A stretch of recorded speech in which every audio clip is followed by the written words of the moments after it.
Welcome to the Money Business Podcast. I'm Neal Regino. I am Brian Weyman. Today, we're going to talk about what comprehensive planning really means. You hear this term all the time, and I remember at an old firm that I started with, they always said, well, what's your differentiator? And they would say, well, tell them it's comprehensive financial planning. Well, what does that really mean? So when you think of that, what are you thinking of with comprehensive planning? A deeper dive. Yeah. A deeper dive into the client's overall financial picture. Yeah. Well, what I've seen in this industry for I haven't been in, I think, as long as you, but I've been in for a while. And Really? Because you look older. yeah, right. Um, I've noticed that most advisors that are in the major firms that are out in the public, for the most part, that are not what I'd call independent, they're either insurance heavy, investment heavy, where they go into a client and perhaps say, hey, we're going to do financial planning, it's going to be comprehensive, and then they just manage their assets. Or we're going to do that same thing, but we're really just making an insurance plan. This isn't always, but I've noticed that there's a lot that fall into those two categories in general. And what I think for me, the comprehensive planning really means that we're not just looking at investments and insurance, which the funny thing I'll say, when I meet a client or a prospective client, a lot of times they'll say, I'm not ready for an advisor yet. And I'll say, what makes you think that? And they say, I don't have enough in investments yet. And that's different for each person, but maybe they have more than they think. But also, I tell them that's not really what I'm interested in. I'm looking into what you're trying to achieve and where you're at now, and then look at everything: the tax situation, the business structure, what your vision is that you're trying to get to with a business, how to protect everything while you grow it. Does it make sense to bring in the legal side and actually talk to a business attorney or an estate attorney? And then if they don't have one, we can maybe introduce them to a few and see who they fit well with. But you really have to take into the picture everything. And the other part is the emotional side of it. So the comprehensive planning for me is not just the money. It's, what does this mean to you? What does this mean to achieve this? What does it mean for your family? Are you charitably inclined? Do we need to talk about that? Are there people that you really want to take care of later in life that you want to plan for? And it's not just, let's go find the best portfolio manager to manage your assets. It's not just, let's get you a ridiculous insurance policy that you may not need, and fit into what's right for that client. And I do know there's plenty of really great full comprehensive planners out there. And, to your side, you saw that there was a need in college planning, that there aren't a lot of advisors that do real college planning. And even though they say they do. And to me, it's kind of the difference of that. Well, are we getting into the details? Do we really know what emotionally everything means and psychologically everything means to this person? And then build out from there. So, and that's a lot of me talking about. Yeah, I always look at it like, and I explain it to people when I explain like what we're doing versus what's out there. And I always put it out to the term of like, our industry is painted with such a broad brush. Mm-hmm. Like you said, you have insurance planners, insurance only people that are doing insurance, and maybe they're selling some index annuities. You have investment advisors that strictly focus on portfolio managers. And then you have comprehensive planning or financial planners who are looking at every piece, from the budget to the taxes, to the retirement, to the age, to the Social Security, planning ahead to understand if you're going to need long-term care, planning ahead to know how much money you should have in Roth versus traditional IRAs, planning ahead to say, okay, are you going to have a problem with your healthcare costs in retirement because you're making too much money? Mm-hmm. All those different things are, to me, what we're doing as a financial planner. You'll hear people say, well, like you said, I don't need that. I have a person that does this and does that. And listen, I know a lot of insurance-only advisors who are really good at the insurance piece of it, and a lot of investment advisors who are real good at the portfolio. The problem is If you're beyond that scope, they're not. They can't really offer you advice. I personally did insurance planning for 2 investment advisors who are licensed in insurance. Yep. Both have told me, I, I'd rather you do it for me because Yep. I don't know that I'm getting the right. I can't give myself the right advice because it's not something I do. Yep. And I can also understand that person thinking, hey, I don't really need an advisor or don't want to pay for an advisor is really it, because they don't want to they don't want to invest the time or money into that, where they'd rather just kind of live blindly and save their money as they are through their 401k or whatever. I get it, but to me, I always look at such a broad scope that the more I learned over the years in this business, the more I realized, like, not just with the college piece, like everybody has a different need in the Yeah. sense of what is your next big goal? Yeah. Like, yes, there's retirement, but in order to get to retirement, I'll use college as an example. Are you robbing from your retirement plan to pay for college? What does that look like if you do it? What does that look like for retirement? Like, there has to be a plan in place. And are you doing it the right way?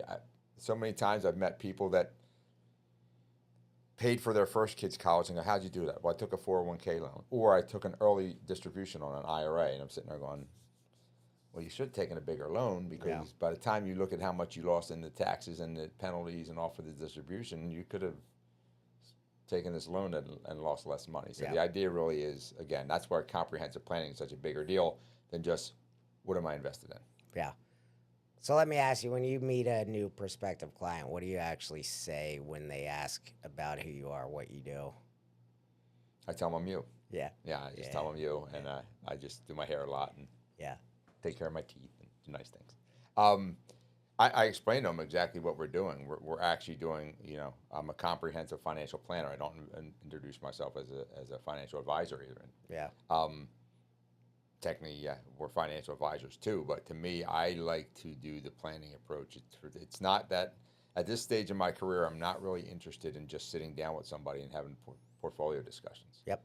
I look at it, and the way I put it to them this way: if you're interviewing advisors and all they keep telling you about is their returns, that would be the last person I would tell you to go with. Yep. Because that's not it's not about the returns. It's about what are your goals, how much risk are you willing to take, and us planning to make sure that you don't miss that goal. Now, just to be clear, that's not to say you don't want to get them returns, though.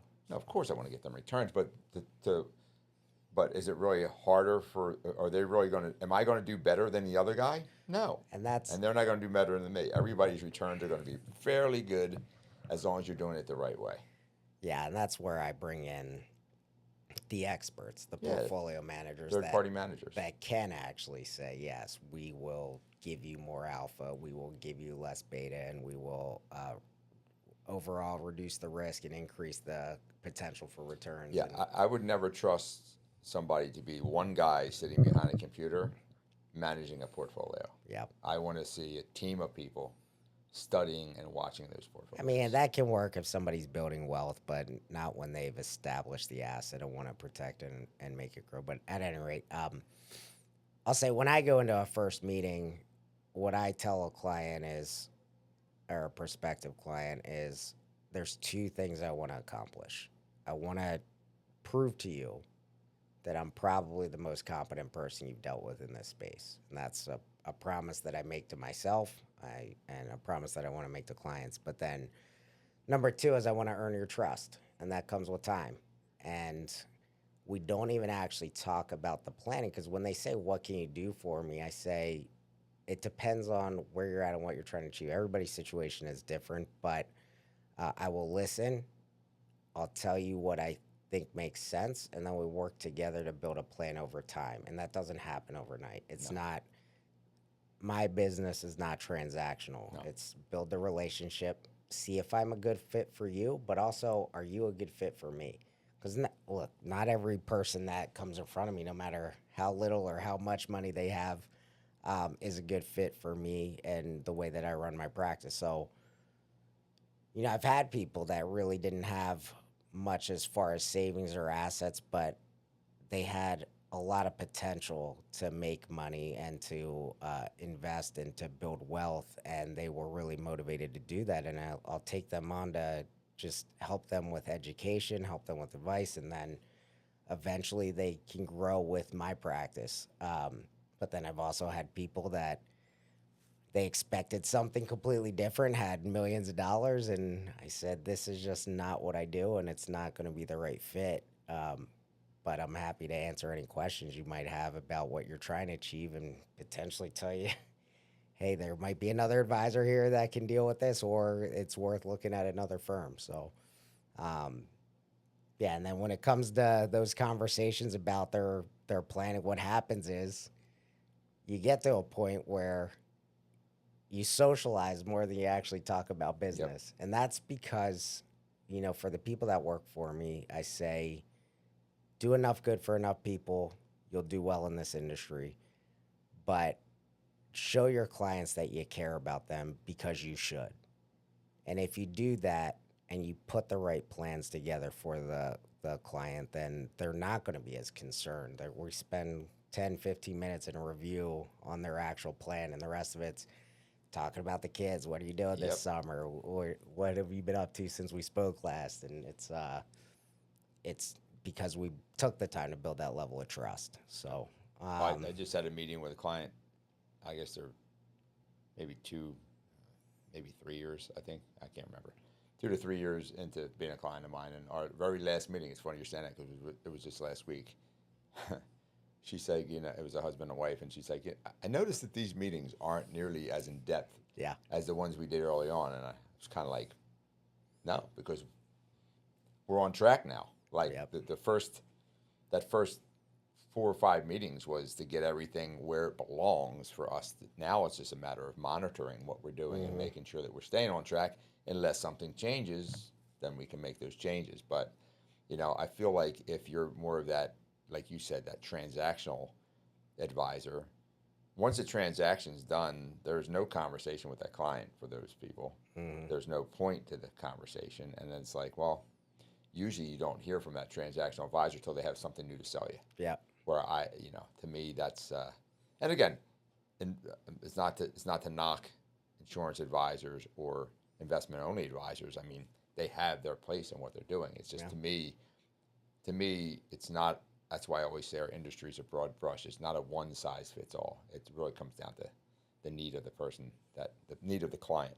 Yeah, and if a client wants that one thing or the other and doesn't want to deal with the full picture of everything, how they all fit together, then that works for them. But that's not the people that I typically work with. So we have conversations about a lot of things, whether it pertains to my business or not. How I've, having a lot of clients and a lot of experience allows us to use that knowledge to say, here's what somebody did that's a client of mine on the other Yeah, side of the country, and it might be something that you might want to look at. I can connect you if it makes sense. I can give you resources if it makes sense, but it's not always just the conversation about how's my portfolio doing, how's my insurance doing, how does it fit into the yeah. picture. So, And I like being able to like network it out. What I mean by that is, and that's more powerful for us, is when you have good relationships like we do with estate attorneys and CPAs and